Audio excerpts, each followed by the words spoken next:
हे डोमजूर विधानसभा क्षेत्र आहे, जिथे बंगाल विधानसभा निवडणुकीचा दुसरा टप्पाही पार पडत आहे। माझ्यासोबत हे सर्व लोक आहेत जे या निवडणुकीत मतदार आहेत। आपलं नाव काय आहे? सुपर्णा नस्कर। सुपर्णाजी, मला हे जाणून घ्यायचं आहे की कोणत्याही पक्षाचं नाव न घेता या निवडणुकीत तुमच्यासाठी सर्वात मोठा मुद्दा कोणता होता? महिला सुरक्षा। महिला सुरक्षा। थोडं सविस्तर, थोडं तपशिलात सांगा। संपूर्ण पश्चिम बंगालमध्ये आज जी परिस्थिती आहे, महिलांना रात्री 8 नंतर बाहेर पडायला मनाई केली जात आहे। आम्ही सुशिक्षित महिला, आम्ही हे स्वीकारू शकतो का? आमचं शिक्षण, आमचं कॉलेज, आमची युनिव्हर्सिटी, एवढं शिक्षण घेतल्यानंतर आम्ही रात्री 8च्या आत घरात बसून राहण्यासाठी शिक्षण घेतलं आहे का?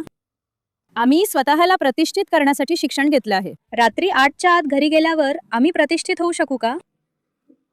आणि ज्या प्रकारे एकामागून एक घटना घडत आहेत आणि त्या बदल्यात आम्हाला कुठल्याही प्रकारचा न्याय मिळत आहे का? मिळत नाहीये।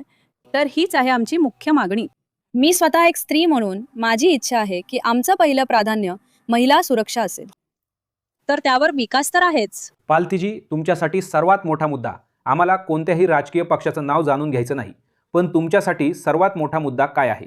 माझी इच्छा आहे की बेरोजगारी इतकी वाढत आहे, ही जी मुलं मुली इतकं शिक्षण घेऊन घरी बेकार बसली आहेत, त्यांच्यासाठी थोडी नोकरी धंदा मिळण्यासाठी, यासाठीच माझी इच्छा आहे की सुधारणा व्हावी। ती संधीच मिळाली नाही की मी जस्ट स्वतःला सिद्ध करेन की मी पात्र आहे। मी क्वालिफाईड असूनही घरी बसलेली आहे। हो, आज इतका अभ्यास, इतकी रात्रभर जागरणं केवळ घरी बसून राहण्यासाठी नाही, किंवा माझ्या नेक्स्ट जनरेशनला मी चांगलं वाढवू शकले, हेच माझ्यासाठी मेंटल सॅटिस्फॅक्शन नाही। मी स्वतःला स्थापित करेन हे स्वप्न पाहून मी इतका अभ्यास केला आहे, तर ती संधीच मला मिळाली नाही। मी एक SSC देईन। तर आमच्यासाठी निश्चितपणे महिला सुरक्षेबरोबरच बेरोजगारी निर्मूलन हे तर आहेच। धन्यवाद। तुमचं नाव काय आहे?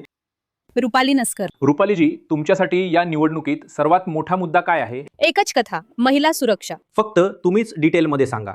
जसं त्यांनी सांगितलं की तुमच्यासाठी हा इतका मोठा मुद्दा का आहे? महिला ज्या रात्री अपरात्री बाहेर पडू शकत नाहीत, हे एक कारण आहे। कुठेही जाताना त्यांना म्हणजे एक भीती वाटते की बाहेर पडल्यावर एक भीती वाटते की मी बाहेर पडू शकणार नाही।